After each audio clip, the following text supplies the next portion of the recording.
네, 오늘 말씀의 제목은 사내들인 공회와의 싸움과 승리라는 이러한 주제로 하나님 말씀을 함께 나누려고 합니다.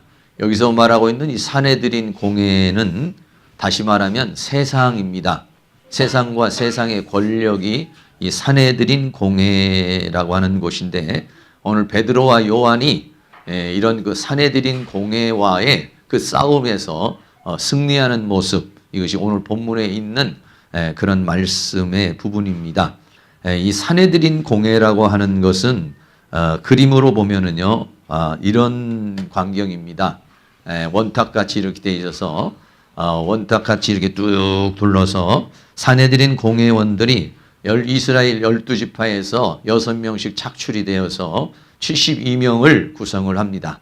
보통은 70명도 구성되고 72명도 이렇게 구성이 되는데, 이 구성되어진 사람들이 전부 다 원탁으로 쭉 둘러서 앉아 있고, 그 가운데는 재판할 사람들, 신문할 사람을 가운데서 쓰고, 그러고 난 다음에 대제사장이 이 전체를 주장을 하면서 이 회의를 주장을 해서 거기에서 이제 그 사람의 그 형량이라든지 죄라든지 이런 것들을 결정하게 되는 곳이 바로 사내들인 공회라고 하는 그런 곳입니다.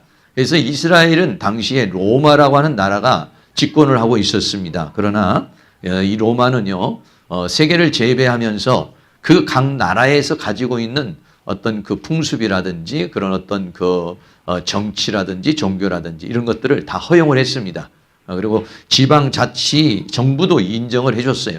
그리고 이제 거기에서 총독이 나가서 전체를 관할하는 그런 이제 형태의 나라를 다스리는 그런 정치를 했죠. 그래서 이스라엘에는 유대인들에는 이 사내들인 공회라고 하는 그런 것이 있는데, 이거는 유대인의 지방 어떤 자치정부와 같은 그런 형태를 띈 것이 이 사내들인 공회입니다. 그래서 이 사내들인 공회에서는 무엇을 할 수 있냐면, 종교적으로도 유대인 전체를 다 관리해서 그 종교 재판을 할 수 있는 곳, 이것이 바로 사내들인 공회라고 하는 그런 것이고요.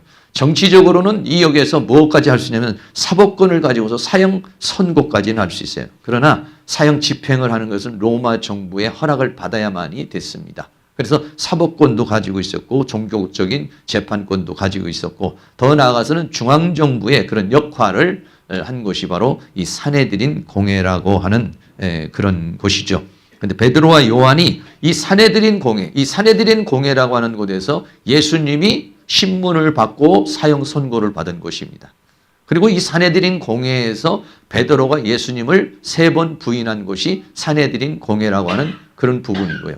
또 이 사내들인 공회에서 이제 사도행전 3장에서 안전병이가 일어나는 사건이 일어나고 수많은 사람들이 예수를 믿는 그러한 놀라운 역사가 일어나게 되니까 사내들인 공회가 열려서 베드로와 요한을 가운데 세우고 이제 논리를 피면서 재판을 하는 과정, 이것이 오늘 본문에 있는 그러한 내용이죠. 그리고 이 사내들인 공회라고 하는 것은 이스라엘의 최고의 기관이고 최고의 석학들과 종교 또 힘을 가지고 있는 그런 사람들이 모인 곳이 이 사내들인 공회라고 하는 곳인데, 이 사내들인 공회와 더불어서 범인인 이 요한과 베드로 두 사람이 이 사내들인 공회에서 재판에서 승리하고 그 사내들인 공회를 이기는 그런 아주 정말 통쾌하고도 놀라운 역사가 오늘 이 본문에서 기록되어져 있습니다.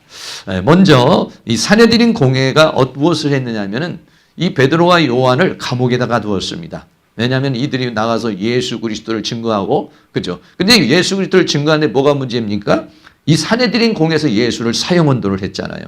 근데 그 예수가 부활을 해서 그 예수의 이름으로 안진병이가 일어났다. 이렇게 되니까 이 사내들인 공회가 정치적으로 위협을 당하는 그런 상황이 이르게 된 것이죠. 그러니까는 베드로와 요한이 활동하지 못하도록 감옥에 가두게 되었다는 것이죠.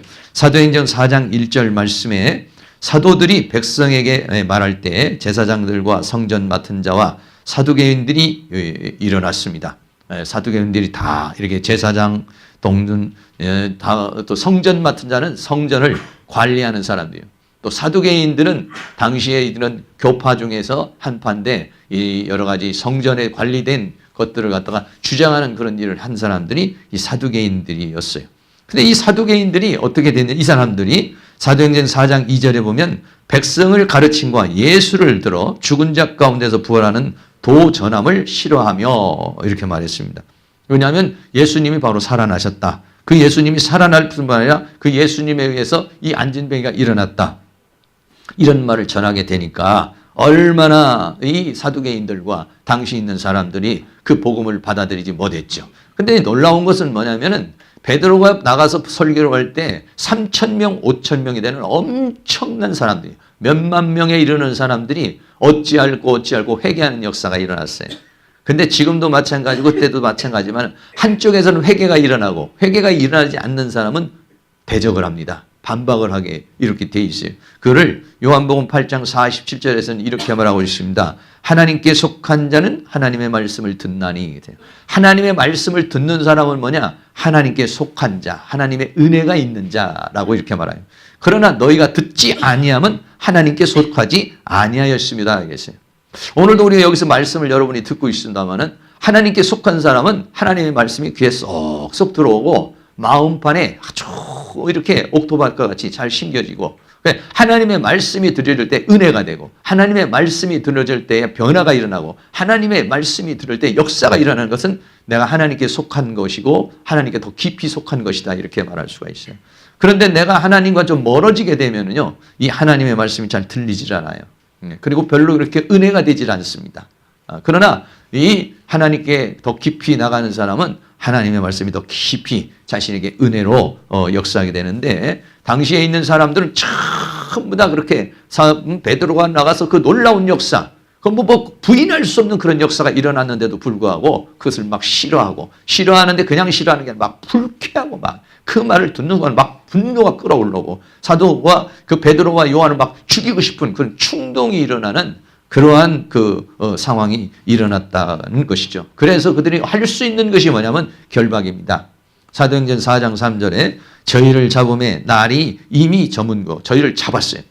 자꾸 와가지고 활동을 하고 잘못하는 자기들이 정치적으로 종교적으로 이게 패싱을 당할 수 있는 그런 상황이 되게 되니까 그러니까는 베드로와 요한을 잡아가지고 날이 이미 저문고로 이튿날까지 감옥에 가두었다라고 그렇게 말하고 있는 것이죠. 세상이 할 수 있는 것이 뭐냐면 감옥에 가두는 겁니다. 예. 산헤드린 공회는 뭘 할 수 있느냐? 감옥에 가둘 수 있는 권세를 가지고 있어요. 감옥에 가둘 수 있는 힘을 가지고 있었어요. 그 힘을 가지고서 사도들을 감옥에 가두었다라고 그렇게 말하죠. 그런데 사도행전에서 보면요, 베드로가 몇 번을 감옥에 갇혀요. 근데 감옥에 갇히는데 하나님께서 감옥에 갇혀 있을 때 천사를 보내가지고 구출하는 장면이 사도행전 5장에서도 나오고 12장에서도 나오는데 5장에 보면은 5장 18절에 보면 사도들을 잡아다가 옥에 가두었어요. 옥에 가두었는데 5장 19절 말씀에 주의 사자가 밤에 옥문을 열고 들어와 가지고 끌어내는. 그래 나가지고 막 새벽에 나가서 막 말씀을 전하는 거예요. 그러니까 사두개인들과 이 성전 맡은 자들이 와가지고 베드로와 요한을 보러 왔는데 감옥에는 없어요. 어디 갔나 그랬더니 성전에 나가서 말씀을 전하는 아무 이런 기적적인 역사가 당시에는 일어나게 되는 그런 역사가 일어나게 됐죠. 사도 바울 같은 사람도 감옥에서 수없이 갇혔지만은 그 감옥에서 믿음이 도태해지고 낙심하고 절망하지 않고 그를 이겨냈다라는 거예요. 그런 것처럼 우리 사랑하는 모든 성도님들도 역시 마찬가지로 이 세상은 우리를 공격해. 이 세상과 이 세상에 있는 것들은 우리를 공격하고 핍박하고 할 수만 있으면 예수 믿지 못하도록 다양한 형태로 우리를 공격해 들어와요. 그런데 베드로와 당시에 있는 이런 모든 사도들은 이것을 다 이겨나가는 그런 역사가 일어나게 된 것이죠. 감옥이라는 상황이 사실은 쉬운 상황이 아니잖아요. 여러분 경찰서 유치장에 들어가 본 적 있으실지 모르겠습니다만은 안 들어가 봤어도 혹시 한번 가본 적도 있을 거예요. 네. 그러니까 우리 여자분들은 보면 차 타고 가다가도 우리 집사람은 경찰이 나오면 경찰이다. 경찰만 보기만 해도 이게 뭔가 두려워. 삐우삐우 소리만 나도 가슴이 벌렁벌렁한 게 이게 경찰이에요. 죄를 안 지어도 그러대요. 그런데 유치장 경찰서에 들어가서 유치장에 갇혀보세요. 얼마나 답답하고 정말 이거 내가 이러다가 어떻게 되는 거 아닌가 그런 상황이 생기죠. 유치장이 아니라 아예 감옥에 들어가 보세요. 그러면 그거야말로 참 고통스러운 것이죠. 그런데 마찬가지입니다. 당시에도 마찬가지 감옥에 가둔다는 것은 굉장히 사람을 두렵게 만들고 막 그렇게 열정적으로 끌어올리는 마음을 한순간에 식어버리게 할 수 있는 것인데, 그럼에도 불구하고 이 사도는 성령이 충만해서 그 감옥을 이겨나가고, 그 감옥이 위협을 했지만은 그 감옥을 두려워하지 않고 나가서 복음을 전거하고 하나님의 역사를 이룬 줄로 믿습니다. 그런 역사가 우리 성도님들에게도 다 일어날 수 있기를 주의 이름으로 축원합니다. 두 번째는요, 사내들인 공회와 모든 사람들이 연합을 해서 핍박을 했다, 이렇게 말하고 있어요. 자, 보세요.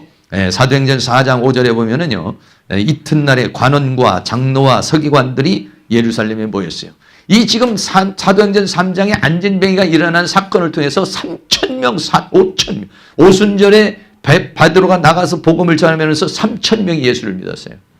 그리고 안진뱅이가 일어나서 역사는 이 역사를 통하여 남자만 5,000명이 예수를 믿었어요. 그러니까 예루살렘 그게 뭐 몇만 명의 사람이 한순간에 다 믿음의 사람이 되고 막 세례를 받고 예수 그리스도를 구주로 영접하는, 조금 며칠 전만 해도 예수 그리스도는 어떻습니까? 50일 전만 해도 예수 그리스도 십자가에 못 박혀 죽고 죄인으로 생각했는데 그 예수가 부활해서 성령이 오시고 그 예수님이 부활하셔서 그 이름으로 안진뱅이가 일어나는 그런 역사가 일어나게 되니까 모든 이 사내들인 공회에 속한 사람들이 다 예루살렘으로 몰려들게 된 것이에요. 여기서 말하는 이 관원이라는 사람들은 백성의 원로 지도자들을 가리켜서 얘기하는 것이고, 장로들은 이 사내들인 공회를 장악하고 있는 사람들을 가리켜서 말하고, 여기서 말하는 서기관은요, 서기관은 원래는 제사장들을 도와서 비서로서 율법과 문서를 필사하던 사람들인데, 나중에는 이 사람들이 이제 더 격상이 돼서 율법을 해석하고 또 예배 의식을 진행하는 그런 그 일들, 또는 그 성경을 필사하는 그런 작업을 했던 사람들이 이 서기관들이에요. 이런 서기관들이 다 예루살렘에 모였어요. 그리고 더 나아가서는요, 사도행전 4장 6절에 보면 대제사장 안나스, 그때 당시에 이 대제사장 안나스가 대제사장이고 그 사이가 가야바라는 사람이 대제사장이에요. 그러니까는 대제사장이 뭐냐면 로마 총독이 임명을 하게 돼 있어요. 원래는 성경에서 제비를 뽑아서 대제사장이 돼야 되는데 사내들인 공회가 이런 사법권과 종교 재판권까지 있기 때문이니까 대제사장은 총독이 임명하도록 이렇게 돼 있어요. 총독이 임명한 사람이 대제사장 안나스예요. 그러니까 이 안나스, 대제사장들도 안나스라는 사람은 그만큼 정치적으로 이게 뭔가 야합이 일어나고 정치적인 그런 활동을 해야만이 총독의 눈이 들어서 로마 정부에 그런 협력을 할 수 있는 사람을 임명하게 된 거죠. 그래서 그 대제사장 안나스와 가야바가 당시에 대제사장으로 있었어요. 그리고 요한과 알렉산더, 이런 사람들은 뭐냐면 그 제사장 문 중에 있는 사람인데 그래도 유력한 사람들 중에 요한, 뭐 특별하게 나오지는 않았지만 알렉산더라는 사람과 대제사장의 문중이 다 참여를 했어요. 모든 사람이 72명의 그런 사내들인 공회원뿐만 아니라 이 뭐 그냥 완전히 이 예루살렘이 발칵 뒤집히는 그러한 역사가 당시에 아주 이슈가 돼버렸어요. 사회적인 큰 이슈가 돼가지고 사내들인 공회가 열리는 그런 역사가 일어나게 된 것이죠. 네, 그렇습니다. 그렇게 오늘 우리가 이 세상에서 살아가다 보면은요, 마귀가 우리를 공격할 때는 보면은요, 완전 예수님을 갖다 십자가에 못 박을 때도 어땠습니까? 유대인들과 헤롯 당원과 로마 정부와 전부 다 연합이 돼가지고 공격을 해오죠.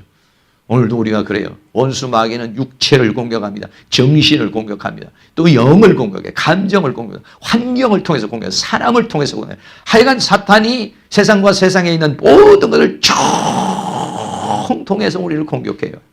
그럴 때 그거를 느낄 때 여러분은 정말 내가 사방으로 우겨쌈을 당하는 것 같다. 정말 살 길이 막막하다. 뭐 이런 걸 느낄 때도 있을 것 같아요. 육체적으로도 막 고통이 오죠. 물질적으로도 괴로움이 오죠. 정신적으로도 압박이 오죠. 영적으로도 막 고통스럽죠. 이런 겁니다. 원수가 우리를 공격해 올 때는 막 사방으로 우겨쌈을 당해서 이렇게 역사하는 그런 역사가 일어나는 것이죠. 그래서 원수 마귀는 이렇게 다양한 형태와 세상과 세상에 있는 것을 가지고 우리를 공격해 온다는 사실을 우리가 참 경성을 해서 깨어 있어야 되는 것이죠. 세 번째는 이제 사내들인 공회에서 재판이 열리게 되었습니다. 사내들인 공회에서 재판이 열리면서 뭐라고 말하냐면 무슨 권세로 너희가 무슨 권세로 일을 하느냐? 사도행전 4장 7절에 사도들을 가운데 세우고 묻되 너희가 무슨 권세와 네 이름으로 이 일을 하느냐? 그렇게 물었어요. 왜냐하면 지금 너희가 어디서, 예를 들어서 지금으로 말할 것 같으면 갑자기 어떤 사람이 막 나가서 복음을 증거한다든지 이러면 당신이 어느 신학교에 나왔느냐, 당신이 어디에 속한 사람이냐, 뭐 이런 식으로 물어볼 수가 있겠죠. 여기서 성전에서 가르칠 수 있는 사람은 사내들인 공회에서 또는 이런 서기관이나 어느 기관에서 인정을 해줘야만이 나가서 복음을 전할 수 있는 거예요. 그리고 그 사람들은 어느 과정을 다 거쳐야 되는 거예요. 근데 베드로와 요한은 어디서 그런 것들을 배운 게 없잖아요. 예수님 따라다닌 것밖에 없잖아요. 그러니까 그들이 인정할 수 없는 그런 사람들인 것이죠. 네. 그래서 무슨 권세로 내 이름으로 일을 행하느냐, 이렇게 다그치게 된 거예요. 이 사내들인 공회의 모습을 다시 한번 이렇게 그림으로 한번 보시기 바랍니다. 이렇게 해도 아까도 보였지만은 가운데 있는 사람이 뭐냐면 대제사장이에요. 대제사장이고 옆으로 쭉 돌아가면서 이제 그 사내들인 공회 72명 또는 뭐 기타 어떤 원로들도 또 거기에 참석할 수도 있는 이제 그러한 곳이죠. 거기에서 이제 베드로가 그 대제사장 앞에서 지금 베드로와 요한이 지금 이제 변론하는 그런 모습이 이렇게 나옵니다.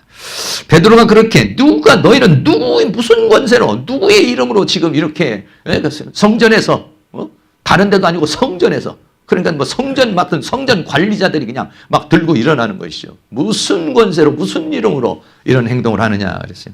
베드로가 이렇게 답변을 합니다. 베드로가 사도행전 4장 8절 말씀에 이에 베드로가 성령이 충만하여 가로되 그랬어요. 여러분, 이 사내들인 공회라고 하는 이거는 정말 여러분들 생각해 보세요. 70명이 넘는 100명, 막 70명이 넘는 그런 사람들이 옆에서 뺑 둘러 앉아 있는데 내가 가운데 딱 들어서 있어서 거기에서 최고의 대제사장이 질문을 해대고 다른 사람이 또 거기에 대해서 막 신문을 해대는데 얼마나 두려운 마음이 생기겠습니까? 네. 거기에서 그 최고의 학문을 가지고 학식을 가지고 종교적인 힘을 가지고 권력을 가지고 권세를 가진 사람들이 공격을 하는 거예요. 네. 그런 신문을 당할 때 누구나 두려워할 수 있어요. 그런데 베드로는 두려움이 없어.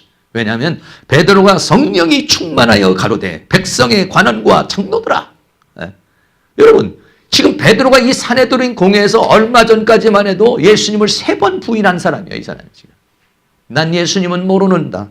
이렇게 말했던 사람이에요. 그런데 성령이 충만한 가운데서는 백성들과 관원들과 백성들을 쭉 보고 관원들이 또 있고, 관원들은 백성의 그 지도자의 원로들이고 또는 그 장로들 70인의 장로들이고, 이런 사람들 앞에 당당히 말하는 거예요. 만일 4장 9절에 만일 병인에게 행한 착한 일에 대해서 이 사람이 어떻게 구원을 얻었느냐고 오늘 우리에게 질문한다면, 지금 나를 지금 감옥에다 가두고 나를 여기다 세워가지고 너희들이 질문하는 것이 바로 나면서부터 안진병이 된 이 사람이 어떻게 구원을 얻었냐, 어떻게 치료를 받았느냐고 지금 나에게 묻는다면, 그랬어요. 뭐라고 말합니까? 예수의 이름으로 치료를 받은 것이다. 할렐루야. 사도행전 4장 10절에 너희가 모든 이스라엘 백성들은 알라. 그 예수가 누구냐? 너희가 십자가에 못 박고 너희가 십자가에 못 박아 죽였지만 하나님이 죽은 자 가운데서 다시 살리신, 부활하신 나사렛 예수 그리스도의 이름으로 이 사람이 건강하게 되어 너희 앞에 섰느니라. 얼마나 놀라운 일입니까? 아니, 얼마 전까지만 해도 예수님은 모른다 3번씩이나 저주하고 맹세하면서 부인했던 그런 사람이에요. 그때는 뭐 이렇게 70인이 다 모이는 그런 상황은 아니었는데도 지금 여기의 상황에서는 기라산 같은 그런 사람들이 모여서 베드로와 요한을 감옥에 먼저 가두고, 지금 어떤 상황이에요? 감옥에 갇힌 상황에 지금 현재 죄수의 몸이고 쇠사슬에 묶여있는 상태라고 이게 지금. 그런 상태에서, 그런 상태도 네가 그 질문을 해야 되는데 예수의 이름을 당당하게, 예수 그리스도에 대해서 당당하게 말할 수 있는 거예요. 십자가에 못 박힌 예수, 하나님이 다시 살리신 예수, 그 나사렛이라고 하는 그 곳에서 살아난 예수, 그 예수 그리스도의 이름으로 이 사람이 건강하게 되어 너희 앞에 섰느니라. 할렐루야. 그것뿐만 아닙니다. 뭐라고 말합니까? 다른 이로서는 구원을 얻을 수 없다. 사도행전 4장 12절에 참 유명한 말씀이죠. 다른 이로는 구원을 얻을 수 없나니 천하 인간에게 구원을 얻을 만한 다른 이름을 우리에게 주시니 없음이니라 하였더라. 다시 말하면 사내들인 공회를 완전히 무시한 겁니다.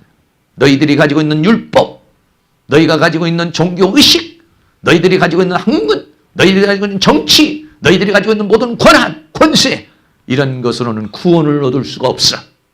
천하 인간에게 다른 이로는 구원을 얻을 수 없나니 오직 예수로만이 구원을 얻을 수 있다. 할렐루야. 얼마나 당당한 얘기입니까 이게. 여러분, 이런 말을 이렇게 당당히 할 수 있다는 건 왜 그렇게 당당히 할 수 있습니까? 성령이 충만하여. 베드로의 힘과 베드로의 능력과 베드로의 학식으로서 이런 걸 할 수 있는 것이 아니라 하나님의 힘으로, 하나님의 능력으로, 하나님의 지혜로 이렇게 할 수 있는 줄로 믿습니다. 성령 충만하면 아무리 많이 배운 사람이나 성령 충만하면 아무리 권세와 권능과 힘을 가지고 있는 사람에도 두려워하지 않고 떨지 않고 강하고 담대한 마음으로 예수 그리스도를 나의 구주로, 예수 그리스도를 이렇게 선포하고 예수 그리스도를 당당하게 증거하는 그런 능력의 역사가 일어나게 되는 줄로 믿습니다. 다른 이로서는 구원을 얻었어. 너희들은 아무것도 아니야, 이런 얘기예요. 사내들인 공회에 있는 사람들, 율법학자들, 사내들인 공회에 있는 수많은 사람들, 당신들이 가지고 있는 이 권력, 힘, 종교 아무것도 아니야. 이것으로는 구원을 얻을 수가 없어. 다른 이로는 구원을 얻을 수 없나니 천하 인간에게 구원을 받을 만한 다른 이름을 우리에게 주신 일이 없음이니라 하였더라. 할렐루야. 성경은 요한복음 14장 6절에 예수께서 가라사대 내가 곧 길이요 진리요 생명이니 나로 말미암지 않고는 아버지께로 올 자가 없느니라. 우리 다 같이 한번 읽겠습니다. 요한복음 14장 6절 시작. 예수께서 가라사대 내가 곧 길이요 진리요 생명이니 나로 말미암지 않고는 아버지께로 올 자가 없느니라. 여기 계신 모든 분들이 다 이걸 믿지만은 정말 그런 감옥과 같은 상황에서 정말 내가 죽음의 위협 속에 그렇게 수많은 그러한 세력 앞에서도 정말 내가 당당하게 예수 그리스도만이 길이요 진리요 생명이라고, 그로 말미암지 않고는 천국에 갈 자가, 그로 말미암고는 하나님께 갈 자가, 그로 말미암고는 구원을 얻을 수가 없다고 이렇게 당당할 수 있는, 강하게 외칠 수 있는 믿음, 그분이 나의 구주요 오직 예수를 증거할 수 있는 그런 힘 어디서 옵니까? 성령의 충만함. 할렐루야. 성령이 충만하면 아무리 그러한 위협과 그러한 두려움의 상황 속에서도 당당하게 예수 그리스도를 증거하는 그러한 마음, 예수 그리스도의 강렬한 믿음이 불타오르는 그런 역사가 일어나게 될 줄로 믿습니다. 이렇게 말하는 것이 어떻게 했냐? 사도행전 4장 13절에 저희가 베드로와 요한이 기탄 없이 말함을 보고 그랬어요. 기탄이 없다는 것은 거침이 없다는 거예요. 예? 두려워하거나 떨거나 불안해하거나 버벅거리거나 아니면 거기에서 뭔가 움츠리틀거나, 왜? 성령이 충만하니까. 하나님께서 그 입술을 주장하시고 하나님께서 그 지혜를 주장하시고 하나님께서 그 마음을 주장해 주시니까 거침없이. 예? 할렐루야. 세상이 그렇습니다. 우리가 이 세상에 살아가면서 세상이 커 보이면은 왜 커 보이느냐? 내가 작아져서 그렇습니다. 뭐가 작아졌습니까? 믿음이 작아져서 그렇습니다. 믿음이 작아지면 세상이 두려워요. 어떻게 살아갈 건가? 어떻게 먹고 살 건가? 세상과 세상에 있는 것들이 막 두렵기 시작합니다. 그런데 내가 믿음이 강해지잖아요. 내가 믿음이 강해지면 세상이 작아지. 비례적입니다. 내가 커지면 세상이 작아지고 내가 작아지면 세상이 커지고 그런 것이에요. 그 세상을 이길 힘이 가지지 못하는 내가 커지는 거예요. 무엇으로 커진가? 성령의 충만함 받으면. 성령의 충만함을 받으면 내 믿음이 살아나고 내 믿음이 강해지고, 그러면은 내 입술에 두려운 마음, 불안한 마음, 떨리는 마음이 사라지고 기탄 없이 얘기를, 기탄 없이 얘기하면 그래서 그 본래 학문 없는 범인으로 왔다가, 아니 학문을 하고 뭔가 공부를 해야 말도 저렇게 잘할 수 있는데 이 사람은 학문이 없는 범인인데도 불구하고 그 말이 거기에 있는 모든 사람들을 다 압도할 수 있는, 그러나 있는 모든 사람들을 제압할 수 있는 파괴적인 능력, 권능, 권세가 그 순간에 진행된 것이죠. 거기에 있는 사람이 이상히 여겨. 이야, 어떻게 저렇게 말을 잘할 수 있을까? 어떻게 하면 여기 청중을 완전히 사로잡을 수 있는 그런 능력이, 자신들이 듣고도 70명, 100명이 되는 사람들이 그 베드로의 한마디에, 한 사람이 그 중앙에서 얘기하는 그 소리에 전부 다 압도할 수 있는 능력, 이게 어디서 옵니까? 성령의 충만함이죠. 사랑하는 모든 성도들이 성령의 충만함을 받으시기를 주의 이름으로 축원합니다. 네. 그리고 이 사람들이 또 사도행전 4장 14절에 병 나은 사람이 그들과 함께 섰는 보고 힐난할 말이 없는지라. 이래서 힐난할 말이 없다. 베드로는 그냥 입에서 그냥 그 말씀이 쭉쭉쭉쭉 나오고 그들이 그 질문에 거침없이 그렇게 얘기를 하는데 이 사람들은 힐난할 말이 없다라고 그렇게 말했어요. 그래서 힐난할 말이 없다라고 하는 힐난이라는 말이 무슨 말이냐면 안테이폰이라는 헬라어 단어입니다. 이 안테이폰이라는 것은 뭐냐면 반박하다 이런 반대로 말하다 이런. 지금 제사장이 물었습니다. 누구 권세로 너 그런 일을 행했느냐? 베드로가 예수의 이름으로 이 병자가 나았다 이렇게 말하니까 지금 거기에 대해서 반박할 수 있는 말이 없다. 네. 그 많은 사람들이 기라성 같은 사람이 와서 오늘 베드로 아주 죽었다 이렇게 생각하고 아주 그것들을 꼼짝 못하게 해서 그냥 감옥에 가두든지 아니면 사형에 처하든지 이들 아주 뭐 어떻게 하겠다는 이런 마음을 가지고 전부 다 온 사람들이죠. 그런데 그들이 힐난할 말이 없는지라 반박할 수 없는 그런 상황이 되어버리고 말았다는 거예요. 다시 말하면 뭔가 재판에서 무혐의가 되어버렸다 이런 얘기죠. 재판을 이긴 것입니다. 베드로와 요한을 가둬놓고 거기에서 뭔가 신문을 해서 무슨 제목을 가지고서 그들을 감옥에 가두든지 무슨 형벌을 내려야 되는데 힐난할 말이 없더라. 할렐루야. 세상 사람들이 우리에게 향해서 다양한 형태로 얘기를 합니다. 세상에 대해서 우리에게 다 얘기할 때 우리는 어떻게 하나님의 말씀에 근거해서 하나님의 은혜에 그것을 여러분이 그 반박할 수 있어야 세상을 이길 수 있어요.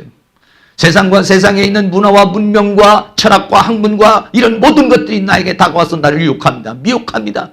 세상과 자꾸 짝하게 만듭니다. 말씀을 떠나게 합니다. 믿음을 떠나게 합니다. 그러나 내가 말씀이 없다면 내가 성령에 충만하지 못하다면 거기에 내가 반박하지 못한다면 대항하지 못한다면 거기에 뭐 말씀으로 내가 대적하지 못한다면 나도 모르게 세상으로 무너져 버리고 마는 것이에요. 세속화돼 버리고 마는 거예요. 그런데 베드로는 당당하게 오직 예수를 외쳤어요. 여러분들도 다른 이로는 구원할 수가 없다. 예수님은 나의 기쁨이고 예수님은 나의 만족은 예수님은 나의 모든 것이다. 할렐루야. 세상과 세상에 있는 것들이 우리가 유혹을 할 때 그렇게 말해서 세상이 오히려 내가 할 말이 없는 것이 아니라 세상이 오히려 할 말이 없는 힐난할 말이 없는지라 여기에서 승리하는 그런 놀라운 은혜의 역사가 다 일어날 수 있기를 주의 이름으로 축원합니다. 그래서 사내들인 공회는 패배를 했어요. 그러니까 이 사람들이 정말 어떻게 할까? 마지막으로 할 수 있는 게 뭐냐면 위협입니다. 말로 안 되고 진리로 안 되고 논리로 안 되고 이성으로 안 되고 재판으로 안 되니까 그 다음에는 이 위협은 뭐냐면 공갈 협박을 가리켜서 위협이라 이렇게 말하는 것이죠. 이 사람들이 그 베드로의 말에 아무 쓰도 못하니까 두 사람을 나가라고 그랬어요. 사내들은 공에서 잠깐 나가 있어라. 왜? 우리끼리 좀 상의를 좀 해야 되겠다. 할 말이 없으니까. 명하여 공회에서 나가라고. 사도행전 4장 15절 서로 의논하여 가로되. 이 사람들 도대체 어떻게 힐난할 말이 없고 이건 뭐 반박할 수가 없으니까. 그러니까 의논하여 가로되 그랬어요. 사도행전 4장 10절에 이 사람들은 어떻게 할고 저희로 인하여 유명한 표적 나타난 것이 그 안진뱅이가 일어난 것이 예루살렘에 사는 모든 사람에게 알려져서 아주 대이슈가 돼버리고 마는 거예요. 수만 명이 예수를 믿는 그런 뭐 놀라운 역사가 일어났으니까 우리도 부인할 수 없는지라. 부인을 하고 그걸 뭐 반박을 할 수가 없는 그런 상황을 만들어놨어요. 그래서 어떻게 하기로 했느냐? 4장 10절 이것이 민간에 더 퍼지지 못하게 더 복음이 증거되지 못하도록 저희를 위협하여 협박을 하고 공간을 해서 이후로는 이 이름으로 아무 사람에게도 말하지 말게 하자 하고 그리고는 4장 18절에 그들을 불러 경계하여 도무지 예수의 이름으로 말하지도 말고 가르치도 말라 그렇게 말했어요. 여러분 얼마나 그 당당한 모습에 그들이 할 수 없어요. 이제는 말로써 할 수가 없어요. 진리로 대적을 할 수가 없어요. 그러니까 그들이 가지고 있는 힘을 가지고 공갈을 협박합니다. 세상은 우리를 그렇게 공격해 들어옵니다.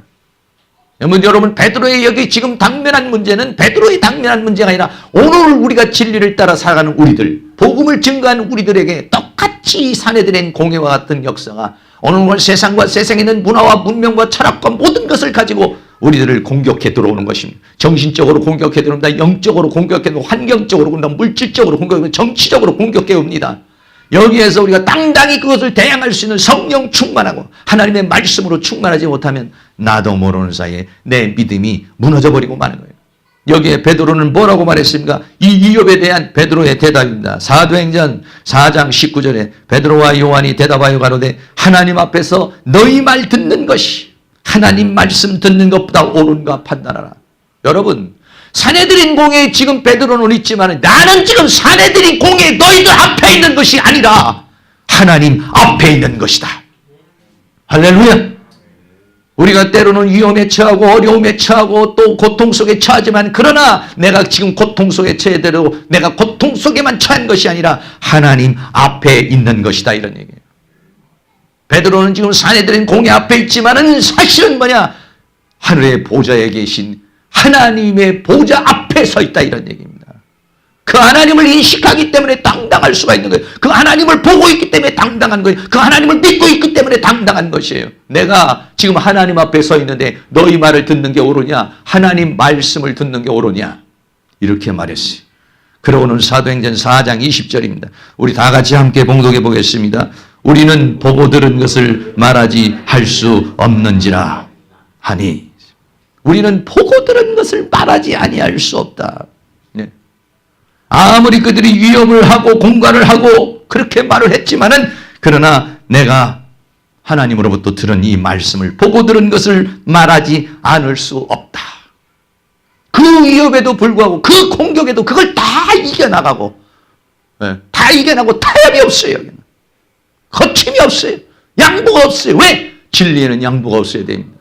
원수마귀는 조금이라도 틈을 주면은 그것을 통해서 파고 들어오기 때문에 당당하게 한마디로 거절해버렸어요. 이럴 수 있는 용기, 그럴 수 있는 믿음이 우리 사랑하는 모든 성도에게 일어날 수 있기를 주의 이름으로 축원합니다. 마틴 루터라는 사람이 있습니다. 1517년에 종교개혁을 일으킨 사람이 마틴 루터라는 사람입니다. 이 마틴 루터라는 사람이 종교개혁을 일으켰습니다. 그래서 책을 썼습니다. 95개 조항을 반박을 했습니다. 당시에 있는 종교에 대해서 비판을 했습니다. 그래서 보름스 의회라는 것이 열렸습니다. 독일에서 보름스 의회가 열렸습니다. 이거는 독일의 한 어떤 그 왕이 여는 것이 아니라 황제가 독일에 왔어요. 그래서 의회를 열렸습니다. 보름스 제국 의회를 열었어요. 그리고 마틴 루터를 소환을 했습니다. 마틴 루터를 소환을 할 때 주위에서는 너는 거기 가면 죽는다, 가지 말라 당부했습니다. 그러나 마틴 루터는 다 그런 것들을 뿌리치고 당당하게 보름스 그 의회에 참석을 했습니다. 참석을 하니까 거기서 종교재판을 받습니다. 종교재판을 받는 모습이 나타납니다. 마틴 루터가 종교재판을 받으면서 황제가 묻습니다. 그대의 이름으로 출간된 이 책들을 그대의 것으로 인정하느냐? 그대는 이 책들에게 쓰여진 모든 내용을 처리할 수 있느냐? 라고 그렇게 묻습니다. 여기에 말 한마디에 죽을 수도 있고 살릴 수도 있는 것입니다. 황제의 권위라는 것은 그거는 이루 말할 수 없는 그러한 어마어마한 그러한 그 권위죠. 그 권위를 어기고 이 세상에서 살아갈 수 있는 사람이 단 한 사람도 없는 것입니다. 마틴 루터는 그러한 상황에서도 얘기했습니다. 자기가 지금 주장한 모든 것을 나는 부인할 수 없다라고 그렇게 말했습니다. 나는 지금 하나님 앞에, 지금 황제 앞에 있지만은 나는 하나님의 통치 앞에 있다라고 그렇게 말했습니다. 그리고 하나님 앞에 그렇게 말을 했습니다. 하나님, 내가 지금 하나님 앞에 서 있습니다. 할렐루야. 예. 그렇게 이 마틴 루터는 당당하게, 예. 그 수많은 사람이 군사들을 위협하는 그 브룸스 제국 회의에서 참석해서 황제가 그것을 철회를 하라고 말했지만 나는 철회할 수 없습니다. 내가 가진 이것은 진리고 하나님 말씀에서 나온 것이기 때문에 나는 철회를 할 수가 없다. 얼마나 담대한 것입니다. 종교개혁을 일으키고 내가 뭔가를 한다고 했을 때 내 그 신념, 내 신앙을 꺾는 것들이 얼마나 많습니까? 우리가 전도를 좀 하려고 그러고 또는 내가 나 나름대로 믿음으로 살려고 그러고 또 신학생들이 신학을 하려고 그러고 했을 때 나를 공격해온 것이 얼마나 많습니까? 나를 쓰러뜨리고 넘어뜨리고 좌절시키려는 것들 얼마나 많아요. 그런 것들에 대한 당당한 확신이 있어야 됩니다. 분명한 확신이 있어야 됩니다. 그 확신이 어디서 오나요? 성령 충만해서 오는 것입니다. 나는 지금 사람 앞에 있는 것이 아니라 하나님 앞에 있다는 것입니다.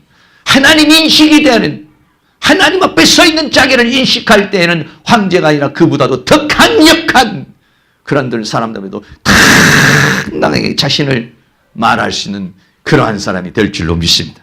마지막으로 이 산헤드린 공회, 다시 말하면 세상을 이기는 능력이 어디서 온 것입니까? 이러한 세상의 그 산헤드린 공회가 가지고 있는 힘과 능력, 다시 말하면 지금 세상과 세상에 이기는 능력이 어디서 오나요? 성경은 단 한 가지로 말했어요. 그건 뭐냐? 성령 충만이라는 겁니다. 사도행전 4장 8절에 말한 대로 이에 베드로가 성령이 충만하여, 베드로가 뭘 많이 배워서, 베드로가 무슨 뭘 많이 준비해서, 베드로가 뭘 많이 가져서 아니고 성령 충만. 성령 충만이면 이기는 겁니다. 내가 세상을 이기지 못하는 것은 뭐냐? 성령이 충만하지 못한 거예요. 성령 충만한 것이라는 것은 뭡니까? 하나님으로 충만한 것입니다. 하나님이 가지신 힘과 하나님이 가지신 지혜와 하나님이 가지신 은혜와 하나님이 가지신 모든 것으로 내가 충만되어져 있는 것이고, 충만할수록 하나님의 능력은, 하나님의 힘은, 하나님의 권리는 나에게서 더 강력히 나타나게 되는 것인 줄로 믿습니다. 내가 세상을 이기지 못하는 건, 내가 두려워하고 떨고 있는 것은 뭐냐? 내가 성령 충만하지 못해. 성령은 단 한마디로 어떻게 그 산헤드린 공회를 이길 수가 있느냐? 그 수많은 종교와 정치와 권력과 권세를 이길 수 있느냐? 성령 충만이라고 그렇게 말합니다. 성령 충만하여. 성령 충만할 때 어떤 일이 납니까? 강하고 담대해지는 것입니다. 아까도 말씀을 드렸지만은 베드로가 그들에게 반박할 때 다른 이로는 구원을 얻을 수 없나. 예수 그리스도를 증거하는 데 있어서 당당하게, 얼마나 강하고 담대한, 죽음의 위협이 올지라도, 그 어떤 유혹이 오고 미혹이 오고 핍박이 온다 할지라도 거기에서 다른 이름으로는 구원을 얻을 수 없나니 천하 인간에게 구원을 얻을 만한 다른 이름을 우리에게 주신 일이 없다는 것. 이 강하고 담대함, 이게 어디서 옵니까? 성령 충만할 때. 성령 충만할 때 예수님이 느껴지고 예수님이 보이고 하나님 나라가 보이고 하나님이 인격적으로 만나지게 되니까 이거를 부인할 수 없는 거예요. 그분만이 나의 구주, 그분만이 나의 구세주, 그분만이 나의 모든 것이라고 고백하는 강하고 담대함이 주어지게 되는 줄로 믿습니다. 두 번째는 말의 지혜와 권세가 주어졌습니다. 사도행전 4장 13절에 저희와 요한과 베드로와 요한이 기탄 없이 말하는, 어떻게 그렇게 기탄 없이 말할 수 있습니까? 성령이 충만하면요, 말의 지혜가 생겨요. 할렐루야. 사람을 압도할 수 있는 능력이 생기는 것입니다. 성령이 충만하니까 3,000명, 5,000명이 하나님의 말씀을 들을 수 있는 그런 기탄 없이, 아무리 두려운 장소에 가도 기탄 없이 말할 수 있는 이 능력. 여러분, 이것이 웅변을 배워서 되는 일입니까? 여러분이 공부를 많이 해서 되는 일입니까? 철학을 배우고 공부를 하고 대학을 나오고 더 많은 것을 공부해서 되는 일이 아니라 기탄 없이 말하는 겁니다. 성령의 충만을 받을 때 말에, 입술에 힘이 주어지고 권세가 주어지고 지혜가 주어지는 줄로 믿습니다. 할렐루야. 그래서 그 기탄 없이 말 때 그 많은 사람들이 말을 반박할 수 없는 그런 말을 하나님께서 허락하여 주시는 줄로 믿습니다. 세 번째는 안진뱅이를 일으키는 능력입니다. 사도행전 4장 20절에 이 표적으로 나온 사람은 40여 선에 되었더라. 영적 파워가 주어집니다. 영적 파워. 나면서부터 안진뱅이 된 사람, 의학으로 철학으로 수없는 과학으로 세상에 사람이 가지고 있는 힘과 능력으로 안 나면서 안진뱅이를 어떻게 고칩니까? 접근도 못합니다. 하려고 생각도 못합니다. 불가능한 것입니다. 불치병입니다. 이것이 성령이 충만할 때는 안진뱅이를 일으키는 영적인 능력, 치유의 능력, 이게 어디서 오냐? 성령 충만할 때. 성령 충만은 놀라운 역사를 일으키는 것입니다. 내 인생을 변화시키고 내 삶을 변화시키고 내 안을 새롭게 하는 역사, 이것이 어디서 일어나냐? 성령이 충만할 때. 하나님의 영으로, 하나님의 능력으로 충만할 때는 나를 능가하고 나를 초월하는 역사가 거기에 일어나게 되는 줄로 믿습니다. 마지막으로는 남자만 5,000명이 구원받는데, 사도행전 4장 4절에 말씀을 들은 사람 중에 믿는 자가 많으니 남자의 수가 약 5,000이나 됐더라. 여러분, 우리 여기 다 계신 분들이 50도 안 되는데, 네, 5,000명. 생각해 보세요. 5천 명이라는 사람이, 남자만 5천 명이라 구름대와 같고 벌대와 같은 것입니다. 그게 어떻게 한 사람 한 사람을 갖다가 뭐 어떻게 해서 되겠습니까? 그게 성령의 역사는 그런 능력의 역사를 일으키게 된다는 것입니다. 사랑하는 모든 성도이 성령의 충만함을 받아서 내 힘으로 사는 것이 아니라 예수 믿는 건 내 힘으로 살면, 내가 힘으로 살면 내 한계를 벗어나지 못해요. 내 환경도 벗어나지 못해요. 가난도 벗어나지 못해요. 환경도 벗어나지 못해요. 삶도 벗어나지 못해요. 그러나 성령 충만하면 나의 한계를 뛰어넘습니다. 새로운 역사를 일으킵니다. 여러분이 아무리 직장생활만 하고 뭐 별거 한다고 해도 내 힘으로 한다면 거기는 한계가 있어요. 내 그 상황을 벗어나질 못해요. 그 환경을 벗어나지 못해요. 그러나 언제 벗어납니까? 성령 충만하면 벗어나요. 성령 충만은 왜 내 지혜가 아니야 하나님의 지혜로 일을 하게 돼요. 내 능력이 아니야 하나님의 능력으로 하게 돼요. 성령의 충만함, 이것이 뭐냐면 내 인생을 변화시키는, 성령의 충만함, 이것이 뭐냐면 내 삶을 새롭게 하는 그런 놀라운 역사가 일어나게 되는 줄로 믿습니다. 여러분이 성령 충만의 기대를 가지시고 성령 충만한 역사를 일으킬 수 있기를 바랍니다. 그래서 이번에 다음 주부터 우리가 이제 이 10일 동안 예수님께서 말씀하신 10일 동안 예루살렘을 떠나지 말고 기도하라고 그랬어요. 그래서 저도 이번에 이 사도행전을 강의하면서 그래 한번 10일 동안 우리도 한번 기도를 해보자, 이런 마음이 자꾸 마음에 부담이 와서 이번에 한번 10일 동안 한번 해보자. 아침과 저녁으로 계속 하려면 저희들도 힘들고 그렇지만 한번 해보자, 이런 마음을 가지고 있는데, 여기에 여러분이 함께 동참해서 모두가 다 성령의 충만함을 받으시고 성령의 충만한 가운데서 베드로와 요한에게 주었던 모든 능력을 받고 우리 교회도 다시 한번 새롭게 도약하는 그런 은혜의 역사를 이룰 수 있기를 주의 이름으로 축원합니다. 결론 맺겠습니다. 첫째는 사내들은 공회의 권세와 감옥이라는 권세를 가지고 그들을 잡았습니다. 모든 사내들인 공회가 연합해서 핍박을 했습니다. 공격을 했습니다. 그러나 사내들인 공회에서 재판에서 승리를 했습니다. 어떻게 승리할 수 있었나요? 성령이 충만하여 그 모든 것을 제압할 수 있는 힘과 능력의 승리가 거기에 있어요. 승리했지만 위협했습니다. 위협했지만 굴하지 않았습니다. 이렇게 굴하지 않는 능력, 이게 어디에서 오십니까? 성령 충만해 있었다는 것이죠. 우리 모두가 다 성령으로 충만하여 다 우리가 승리하는 그런 역사를 다 이룰 수 있기를 주의 이름으로 축원합니다. 할렐루야. 성령 충만한 은혜를 위해서 우리 다 같이 오소서 진리의 성령님 이 땅 흔들며 임하소서, 우리 한번 다 같이 찬양하면서 하나님께서 우리에게 은혜를 베풀어 주시고 주의 성령으로 우리를 충만하게 하셔서 진리의 성령으로 우리를 충만하게 하셔서 이 땅 흔들며 오는 그 성령의 역사를 통해서 이기고 승리하는 그런 역사가 일어나게 해달라고 다 같이 한번 기도하겠습니다.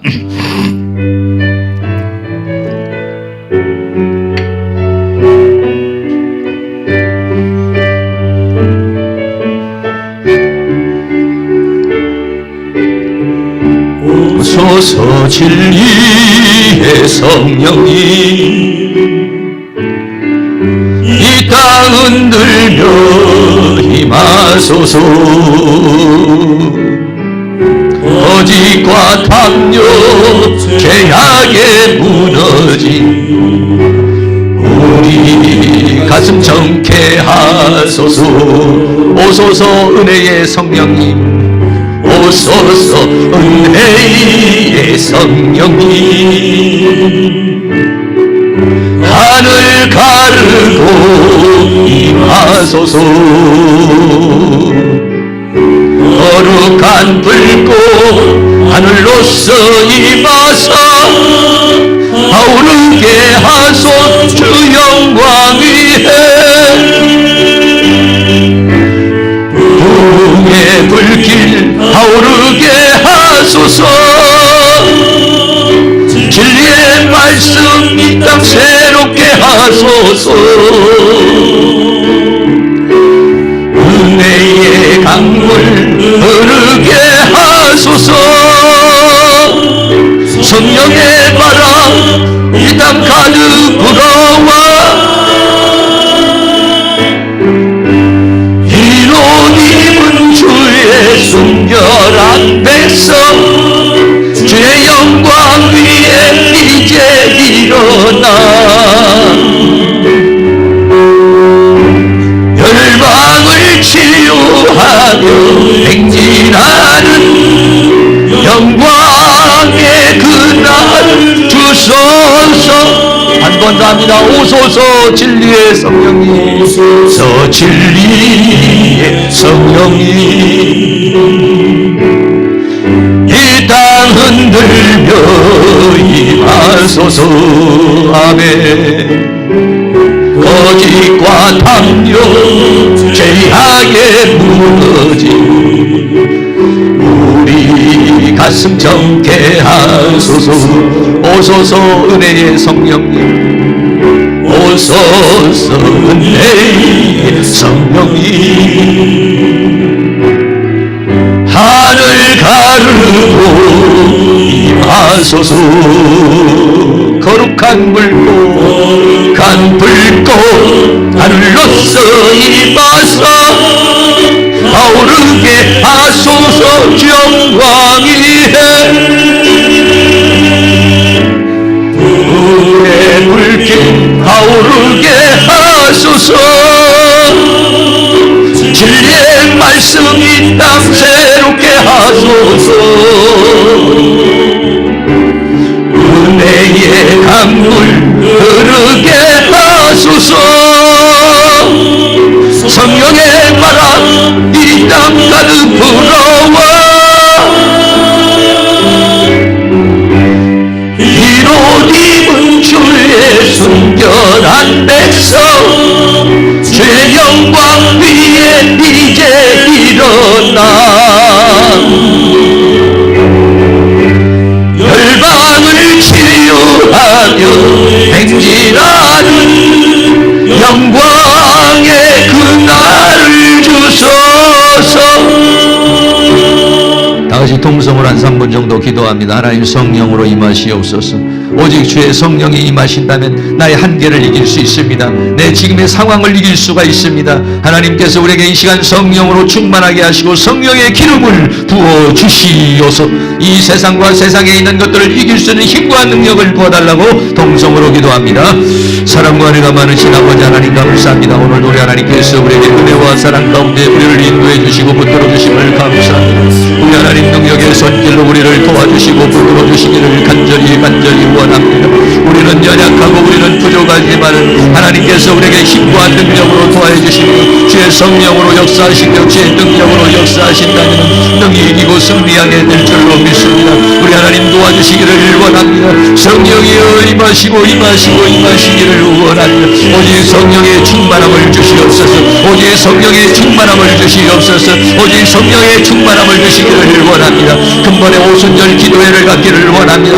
열흘 동안 하나님 앞에 오순절 기도회를 가질 때에 하나님의 성령이 바람처럼 불처럼 임하시는 역사가 우리의 심령 가운데 일어나게 하여 주시고 우리 교회에 일어나게 하시고 우리 학교에 일어날 수 있도록 우리 하나님께서 그 신은혜와 사랑으로 인도하여 주시기를 원합니다. 성령의 불로 임하여 주시기를 원합니다. 바람처럼 불처럼 임하여 주시기를 원합니다. 우리에게 강하고 담대함을 주시기를 원합니다. 지혜와 명철과 총명을 더하여 주시기를 원합니다. 우리의 입술에 힘과 능력을 더하여 주시고 지혜를 더하여 주시기를 원합니다. 세상과 세상에 있는 것들과 싸워 이길 수 있는 힘과 능력을 주시기를 원합니다. 성령님 도와주시옵소서. 성령님 역사하여 주시옵소서. 성령님 함께하여 주시옵소서. 주의 능력으로 임하여 주시옵소서. 주의 권능으로 임하여 주시기를 원합니다. 세상을 이길 수 있는 힘을 주시옵소서. 죄악을 이길 수 있는 힘을 주시옵소서. 사단을 이길 수 있는 힘을 주시옵소서. 사망을 이길 수 있는 힘을 주시옵소서. 이 시간 성령이여 임하여 주시옵소서. 주의 영으로 임하시옵소서. 주의 능력으로 임하여 주시옵소서. 주의 권능으로 임하여 주시옵소서.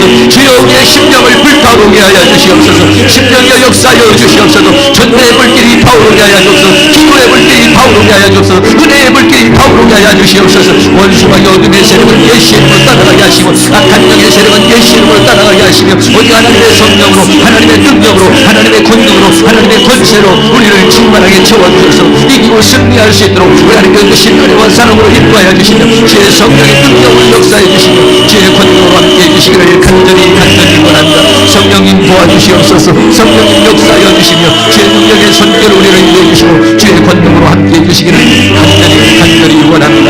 주님 도우시고 인도하여 주시고 함께하여 주시옵소서.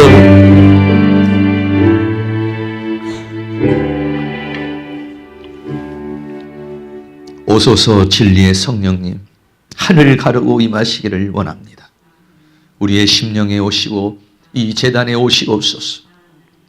우리의 심령에 불붙은 성령이 우리의 가정으로 옮겨지게 하시고 우리의 직장과 생업으로 옮겨지게 하여 주시고 이웃으로 옮겨지는 놀라운 역사가 일어나기를 원합니다. 베드로에게 성령의 충만함을 주셔서 사내들인 공회를 재판을 이기고 그 모든 권세와 감옥과 그 위협과 그 모든 것들을 이겨낸 것처럼 우리도 이 죄와 사망과 세상과 사단을 이길 수 있는 힘을 주시옵소서. 성령의 충만함을 주시옵소서. 바람처럼 불처럼 임하여 주시옵소서. 우리를 강하고 담대하게 하여 주시며 우리를 뜨겁게 불타오르게 만들어 주셔서 승리할 수 있도록 주님 도와주시기를 원합니다.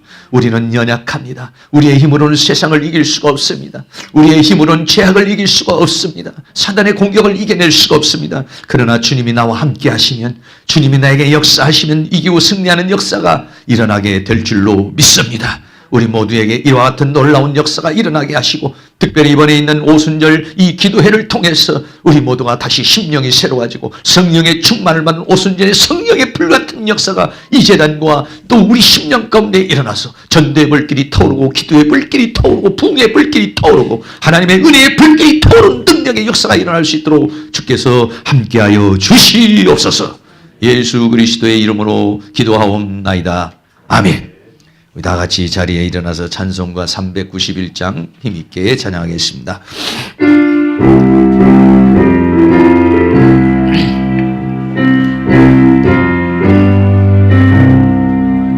십자가 군정되어서 예수를 쫓을 때 무서워하는 마음으로 주 모른 죄할까 나의 주 그리스도 나를 속량했으니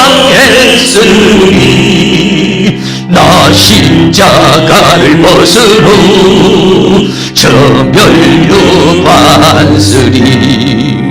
무성도 피를 흘리며 큰 싸움 하는데 나 어찌 편히 누웠어 상받기 바랄까 나의 주 그리스도 나를 속량했으니 나 십자가를 벗으로 저 멸류관쓰리 이제야 많은 세상에 수많은 원수들 날 유혹하고 했지나 내 주만 따르리 아멘. 나의 주 그리스도 나를 속량했으니 나 십자가를 벗은 후 저 멸류관쓰리 나 멸류관을 쓰려고 못 맞춰 싸울 때 내게 용기 주시사 이기게 하소서. 나의 주 그리스도 나를 속량했으니 나 십자가를 벗으고 저 멸류관쓰리 승리의 그날 이르러 십자가 군병들 개가를 불러 영광을 주님께 돌리리. 나의 주 그리스도 나를 속량했으니 나 십자가를 벗으고 저 멸류관쓰리. 아멘. 지금은 우리 주 예수 그리스도의 은혜와 하나님 아버지의 끝없는 사랑하심과 성령님의 감화감동 교통 충만 인도하시는 은혜의 역사가 사랑하는 모든 성도님들의 머리 위에 가정 위에 삶 위에 이 교회 위에 학교 위에 민족 위에 세계 위에 지금으로부터 영원토록 함께 있을지어다. 아멘.